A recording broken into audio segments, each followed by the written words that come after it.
Assalamualaikum warahmatullahi wabarakatuh. Kami dari kelompok 5 kelas C Prodi Gizi.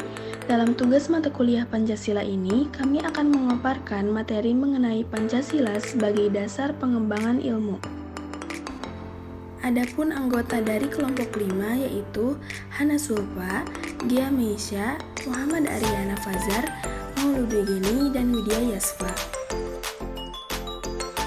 Pengertian Pancasila sebagai dasar pengembangan ilmu. Ilmu berasal dari bahasa Arab alima yang berarti pengetahuan. Ilmu dibagi menjadi 3 kategori. Yang pertama hipotesis, teori, dan dalil hukum. Ilmu itu harus sistematis dan berdasarkan metodologi. Jika data yang dikumpulkan baru sedikit dan belum cukup, maka ilmuwan baru mengeluarkan hipotesisnya. Definisi pengetahuan dari Encyclopedia of Philosophy dijelaskan bahwa pengetahuan adalah kepercayaan yang benar. Perbedaan ilmu dan pengetahuan. Perbedaannya dapat dilihat dari sifat sistematisnya dan cara memperolehnya. Ilmu adalah pengetahuan yang berobjek, bersistem, bermetode, dan bersifat universal. Ilmu adalah pengetahuan, tapi tidak semua pengetahuan adalah ilmu. Di sini saya akan menjelaskan materi mengenai nilai-nilai Pancasila yang terkandung dalam sela-sela Pancasila yang berkaitan dengan bidang kesehatan. Bangsa Indonesia menjadikan Pancasila sebagai pandangan hidup bangsa dikarenakan nilai-nilai yang terkandung dalam sela-selanya. Pada sila yang pertama memuat tentang sila ketuhanan, yang berarti dalam poin ini mencakup tentang sesuatu yang spiritual dan faktor keimanan. Pada indikator keimanan sendiri mempunyai pengaruh luas dalam bidang kesehatan. Di antaranya yaitu faktor spiritual dan keimanan dapat mempengaruhi peningkatan usia harapan hidup seseorang, kemudian juga pada pemakaian alkohol, obat depresi, dan juga perbaikan kualitas hidup lainnya. Yang selanjutnya pada sila kedua, yaitu tentang sila kemanusiaan. Hal ini bisa dilihat dari adanya kesenjangan sosial antara masyarakat miskin dalam memperoleh pelayanan kesehatan. Untuk mengatasi hal ini, pemerintah mengambil cara dengan memberikan kebijakan, yaitu memperlakukan sistem jaminan sosial nasional. Kemudian pada sila ketiga yang mana memuat tentang persatuan sudah jelas bagaimana dibutuhkannya rasa persatuan antara pemerintah, tenaga kesehatan, kemudian juga masyarakat dalam mengatasi berbagai masalah kesehatan di Indonesia. Yang selanjutnya pada sila keempat bisa dilihat dengan peran masyarakat yang ikut serta dalam meningkatkan dan memperbaiki kualitas kesehatan. Yang terakhir yaitu tentang nilai keadilan. Nilai keadilan ini juga harus berlaku untuk seluruh masyarakat Indonesia di berbagai bidang kehidupan, salah satunya bidang kesehatan. Dikarenakan kesehatan sendiri sudah dijamin pada pasal 28H ayat 1 yang berbunyi bahwa setiap orang berhak sejahtera lahir batin, bertempat tinggal dan mendapatkan lingkungan yang baik dan sehat, serta memperoleh pelayanan kesehatan dan negara wajib untuk menyediakannya. Baik, di sini saya akan menjelaskan mengenai alasan mengapa Pancasila itu diperlukan sebagai dasar nilai pengembangan ilmu. Yang pertama ada pluralitas nilai yang berkembang dalam kehidupan bangsa Indonesia sekarang ini seiring dengan kemajuan iptek, menimbulkan perubahan dalam cara pandang manusia mengenai kehidupan. Hal ini membutuhkan renungan dan refleksi yang mendalam agar bangsa Indonesia tidak terjerumus ke dalam penentuan keputusan nilai yang tidak sesuai dengan kepribadian bangsa. Lalu yang kedua, dampak negatif yang ditimbulkan oleh kemajuan iptek terhadap lingkungan hidup berada dalam titik nadir, yang membahayakan eksistensi hidup manusia di masa yang akan datang. Oleh karena itu, diperlukan tuntunan moral bagi para ilmuwan dalam pengembangan iptek di Indonesia. Lalu selanjutnya, perkembangan iptek yang didominasi oleh negara-negara barat dengan politik global ikut mengancam nilai-nilai khas dalam kehidupan bangsa Indonesia, seperti spiritualitas, gotong royong, solidaritas, musyawarah, dan cita rasa keadilan. Oleh karena itu, diperlukan orientasi yang jelas untuk menyaring dan menangkal pengaruh nilai-nilai global yang tidak sesuai dengan nilai-nilai kepribadian bangsa Indonesia. Selanjutnya, alasan Pancasila dijadikan dasar pengembangan ilmu pengetahuan dan teknologi yaitu 1. Kerusakan lingkungan yang ditimbulkan oleh adanya iptek mengakibatkan generasi yang akan datang menerima resiko rawan bencana seperti gejala memanasnya bola bumi akibat efek rumah kaca dan melelehnya lapisan es di kutub utara dan selatan bumi dapat dijadikan sebagai indikasi dari terjadinya pencemaran lingkungan karena penggunaan energi dan berbagai bahan kimia. Yang kedua yaitu penggunaan benda-benda teknologi yang menggantikan peran nilai-nilai. Perkembangan di era media digital mengedepankan kecepatan dalam menyampaikan informasi kepada publik. Namun, seringkali hoax bermunculan sehingga masyarakat harus melakukan verifikasi terlebih dahulu. Gaya hidup global menggantikan nilai-nilai kearifan lokal. Perilaku konsumtif yang telah mewabah di Indonesia, baik di kalangan menengah ke bawah ataupun ke atas, lambat laun berubah menjadi gaya hidup sebagian besar masyarakat Indonesia dan akan menuntun masyarakat kepada tumbuhnya budaya konsumtif. Jadi kali ini kita akan masuk pada bentuk-bentuk implementasi nilai-nilai Pancasila dalam penanganan kasus stunting yang terjadi di Indonesia. Namun, sebelum kita masuk pada pembahasan tersebut, alangkah baiknya kita mengetahui terlebih dahulu apa itu stunting dan bagaimana cara penanganannya. Jadi, stunting ini merupakan suatu kondisi di mana tinggi badan anak tidak sesuai dengan standar usianya, yang diakibatkan karena adanya kekurangan nutrisi dalam jangka panjang, baik itu selama proses kehamilan ataupun selama proses pertumbuhan. Nah, dilihat dari kondisi stunting yang terjadi di Indonesia ini sangat memprihatinkan sekali.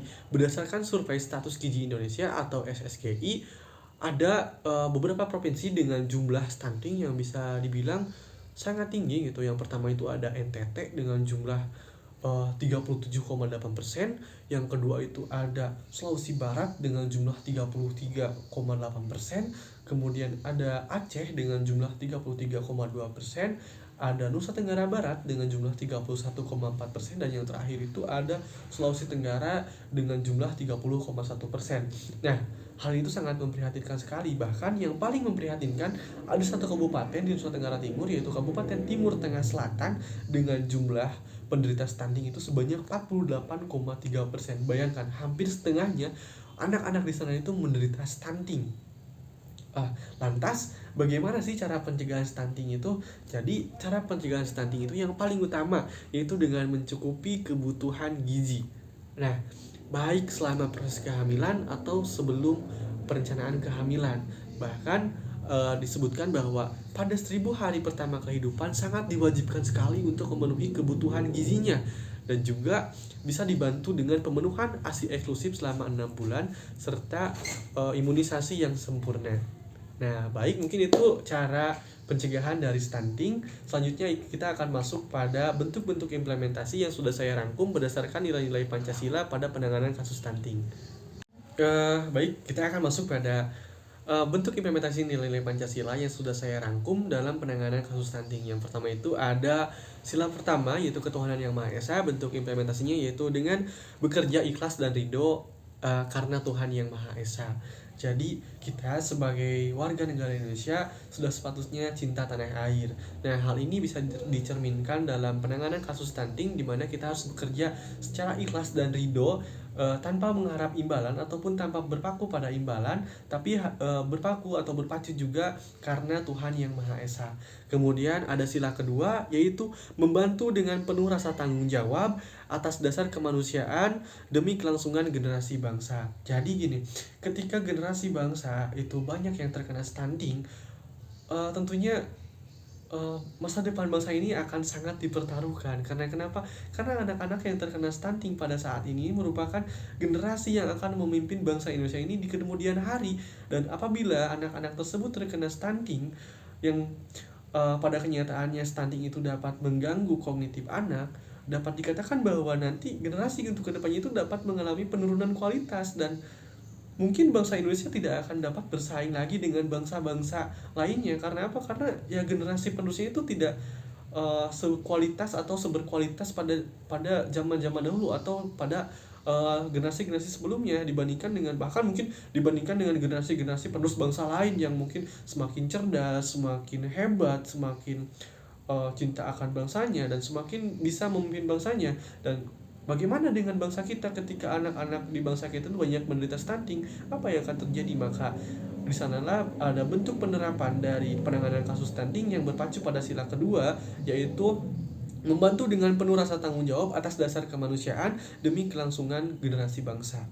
Kemudian ada sila ketiga, yaitu saling membantu dan berkolaborasi dengan berbagai pihak yang terkait demi kelancaran penanganan masalah. Jadi dalam penanganan masalah stunting ini kita itu tidak bisa terjun sendirian, tidak bisa berkecimpung ataupun bergelut sendirian tanpa dibantu dengan elemen-elemen lainnya.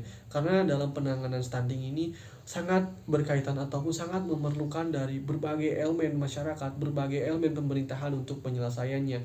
Baik itu kita bisa berkolaborasi dengan Kominfo, baik bisa berkolaborasi dengan tokoh-tokoh masyarakat, dengan pihak kecamatan, kabupaten, bahkan provinsi dalam proses penanganannya. Bahkan kita bisa juga berkolaborasi dengan perusahaan-perusahaan, baik itu perusahaan makanan, perusahaan minuman, guna mendukung penanganan stunting yang terjadi di bangsa ini. Kemudian pada sila keempat, yaitu saling bertukar pendapat serta ide untuk memecahkan masalah yang terjadi berdasarkan musyawarah. Jadi dalam penyelesaian masalah, dalam penentuan ide-ide untuk langkah-langkah yang akan dilakukan ke depannya, kita harus berorientasi pada sila keempat, yaitu berlandaskan atas musyawarah untuk mufakat. Jadi diharapkan dengan dilakukannya musyawarah, kita dapat menemukan langkah terbaik, solusi paling efektif dalam menyelesaikan stunting yang terjadi di bangsa ini. Nah, maka dari situlah kenapa kita harus berlandaskan pada sila keempat. Kemudian ada sila kelima, yaitu berpacu guna meningkatkan keadilan dan kemanusiaan pada seluruh bangsa Indonesia. Jadi dalam penerapan atau implementasi sila kelima ini yang kita harus berorientasi pada keadilan bagi seluruh rakyat Indonesia. Nah, ketika banyak warga masyarakat Indonesia, banyak anak-anak Indonesia yang masih nggak sehat, masih kurang sehat, ataupun masih banyak yang terkena penyakit stunting, mereka itu belum mendapatkan hak untuk sehat, hak untuk mendapat fasilitas, hak untuk mendapatkan penanganan, untuk menunjang kesehatannya. Maka dari itu kita sebagai warga masyarakat Indonesia ataupun sebagai orang yang mendalami ilmu gizi harus berpacu pada keadilan sosial bagi seluruh rakyat Indonesia, di mana dengan bentuk penanganan stunting kita juga sekaligus terlibat dalam bentuk pemberian keadilan bagi seluruh masyarakat Indonesia, terutama bagi orang-orang yang masih mengalami kendala ataupun masih mengalami masalah seperti masih terkena penyakit, masih ada masyarakat yang mengidap stunting. Mungkin di sanalah kenapa kita harus berkaca ataupun bercermin dan mengimplementasikan dari sila kelima ini. Salah satu bentuk nyata implementasi nilai-nilai Pancasila yang sudah dilakukan adalah Kominfo pernah mengadakan forum pendidikan karakter dengan tema implementasi nilai-nilai Pancasila dalam penurunan prevalensi stunting yang terjadi di Madiun. Nah, kenapa coba pemerintah itu sampai ada tema ataupun sampai mengangkat tema implementasi nilai-nilai Pancasila? Karena dengan nilai-nilai Pancasila, dengan nilai ketuhanan, dengan nilai kemanusiaannya, dengan nilai musyawarahnya, dengan nilai keadilannya, itu dapat mendorong setiap masyarakat Indonesia ataupun masyarakat yang cinta akan bangsanya untuk peduli, untuk lebih memedulikan sekitarnya, untuk bisa menolong sesamanya, terutama dalam penurunan prevalensi stunting yang terjadi. Nah, mungkin selain karena atas dorongan agama, atas dorongan sikap, mungkin ini juga bisa dibantu karena atas dorongan rasa cinta tanah air gitu kan. Kenapa? Karena ketika kita cinta tanah air, kita juga mencintai apa yang ada pada tanah air tersebut, mungkin apa yang ada pada Indonesia, apa yang menjadi bagian dari Indonesia, yaitu masyarakat ataupun warga negara Indonesia itu sendiri. Jadi dengan ditingkatkannya pendidikan mengenai nilai-nilai Pancasila, nilai ketuhanan, nilai kemanusiaan, nilai keadilan, dan nilai sosialnya, maka itu akan sangat mendorong pada proses pemulihan, proses penanganan stunting yang terjadi di Indonesia. Karena mungkin akan mendorong kesadaran masyarakat tentang pentingnya penanganan stunting dan bagaimana cara pencegahannya.